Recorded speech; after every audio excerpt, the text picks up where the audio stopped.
મિત્રો, આજે હું તમને એક એવી સનસનાટીપૂર્ણ ઘટના વિશે જણાવવા જઈ રહ્યો છું, જે સાંભળીને તમે પણ ચોંકી જશો.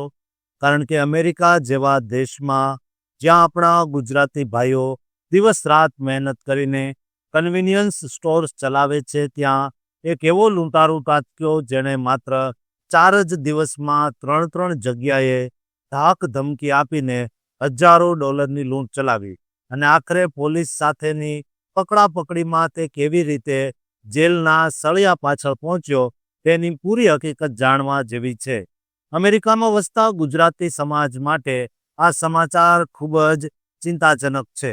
કારણ કે આપણા લોકો ત્યાં ગેસ સ્ટેશન અને મોટેલ્સ જેવા વ્યવસાયોમાં ખૂબ જ સક્રિય છે અને ત્યાં મોડી રાત સુધી કેશ હેન્ડલિંગ થતું હોવાથી આવા ગુનેગારોની નજર હંમેશા આપણા ગુજરાતીઓના સ્ટોર્સ પર રહેતી હોય છે. આવી જ એક ઘટના ફ્લોરિડા રાજ્યના એસ્કેમ્બિયા કાઉન્ટીમાં બની છે, જ્યાં જોસેફ માઇકલ વોન નામના 34 વર્ષનો એક રીઢો ગુનેગાર તરખાટ મચાવે છે.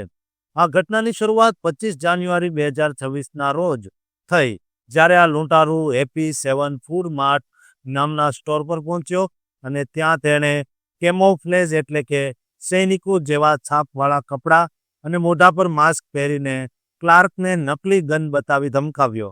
ત્યાંથી તેણે અંદાજે $100 જેટલી રકમની લૂંટ કરી, પણ તેનો લોભ અહીં જ ન ટક્યો અને 2 દિવસ પછી એટલે કે 27 જાન્યુઆરીએ તેણે બીકન સ્ટેશનને ટાર્ગેટ કર્યું અને ત્યાંથી $1000ની મોટી રકમ લૂંટી લીધી. જોસેફ વોન એટલો હિંમતવાન બની ગયો હતો કે તેણે બીજા જ દિવસે એટલે કે 28 જાન્યુઆરીએ સ્નેપી ફૂડ્સમાં ફરીથી લૂંટ કરી અને ત્યાંથી પણ બીજા $1000 લઈને ફરાર થઈ ગયો. આમ તેણે કુલ મળીને $2100 જેટલી માતબર રકમ લૂંટી લીધી. પણ તેને ખબર નહોતી કે પોલીસ તેનાથી બહુ દૂર નથી. શેરિફના રિયલ ટાઈમ ક્રાઇમ સેન્ટર નામના વિભાગે આધુનિક ટેકનોલોજીની મદદથી તેની કારને ટ્રેક કરવાનું શરૂ કર્યું અને 29 જાન્યુઆરીના રોજ તેને ડેવિસ હાઈવે પર આવેલા વેફલ હાઉસ પાસે શોધી કાઢ્યો. જ્યારે ડેપ્યુટીઝ એટલે કે પોલીસ અધિકારીઓ ત્યાં પહોંચ્યા, ત્યારે જોસેફે ભાગવાનો પ્રયાસ કર્યો અને થોડી વાર સુધી ફૂટચેઝ એટલે કે પોલીસ અને આરોપી વચ્ચે દોડાદોડી થઈ, પણ આખરે તે પકડાઈ ગયો. પોલીસને તેની કારની તલાશી લેતા તેમાંથી એ જ નકલી એરસોફ્ટ સ્ટાઇલ ગન મળી આવી, જે લૂંટના સમયે વપરાઈ હતી અને આ ગન દેખાવમાં બિલકુલ અસલી શોટગન જેવી જ લાગતી હતી, જેના કારણે સ્ટોર પર કામ કરતા લોકો ડરી ગયા હતા.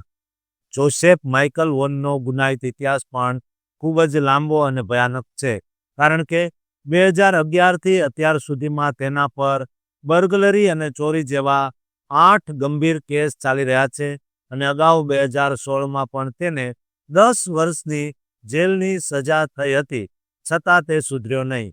અત્યારે આ આરોપી પર આર્મ્ડ રોબરી એટલે કે હથિયાર સાથે લૂંટ કરવાના ગંભીર ગુના હેઠળ કેસ દાખલ કરવામાં આવ્યો છે અને તેને કોઈ પણ પ્રકારના બોન્ડ વિના જેલમાં ધકેલી દેવામાં આવ્યો છે. આ સમગ્ર કિસ્સો આપણને એ વિચારતા કરી મૂકે છે કે વિદેશમાં વસતા આપણા ગુજરાતીઓ જે જોખમ ખેડીને વેપાર કરે છે, તેમની સુરક્ષા કેટલી મહત્વની છે અને આવા રીઢા ગુનેગારોથી સાવચેત રહેવું કેટલું જરૂરી છે. ખાસ કરીને જ્યારે આરોપી કેમોફ્લેજ કવરઓલ્સ જેવા કપડાં પહેરીને આવતો હોય, ત્યારે તેની ઓળખ કરવી મુશ્કેલ બની જાય છે. પણ ફ્લોરિડા પોલીસની સતર્કતાને લીધે આ ગુનેગાર આખરે પકડાઈ ગયો છે અને હવે તેના પર કાયદેસરની કાર્યવાહી થશે, જેથી અન્ય કોઈ આવા સ્ટોર્સને ટાર્ગેટ કરતા પહેલા તે 100 વાર વિચાર કરે. તમારું શું માનવું છે તે કોમેન્ટ કરજો. આપણા ગુજરાતીઓ અત્યારે અમેરિકામાં નોંધારા છે કે કેમ તે પણ અમને કહેજો. સાથે જ આ ચેનલને સબસ્ક્રાઇબ કરી દેજો.